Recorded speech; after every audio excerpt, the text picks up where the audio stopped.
Men juda ko'p asabiylashaman. Nervli bo'lib ketganman-da. Uyga kirsam bola chaqam shovqonidan tipa sochim tikka bo'laman. Mana sochlarim ham to'kilib ketgan. Ishtaham yo'q, uyqusizlikdan. Davo bormi? Meni hamma shu yerga jo'natdi. Mana ersakka borsang davo topasan dedi. Bormi davo? To'g'risini ayting faqat. To'g'ri aytishibdi. To'g'ri joyga keldingiz. Bor davo. Davolaymiz. Sochlarim to'kilishigacha.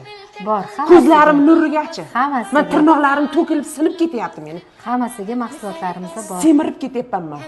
Davolaymiz. Bundan tashqari, daromad topishga ham o'rgatamiz. Boy qilamiz. Rostdan? Albatta. Ersakda shunday xususiyatlari bormi, opa? Hozirgi kunda O'zbekistonda qanchadan qancha ayollarimiz uyda o'tirgan holatda daromadga chiqishyapti. O'tirib uyda pul topyapti. Onlayn ishlab, telefonda zakaz urib, telefonda hamkor taklif qilib. Yo'q, bu qancha topish mumkin misol uchun? Ko'p. Ko'pi qancha? Sizga qancha kerak? Menga mendan so'ramang, menga 20 ming kerak bo'ladi. 20 ming topishni o'rgatamiz. Albatta. Ersak. Ayollar yuguringlar.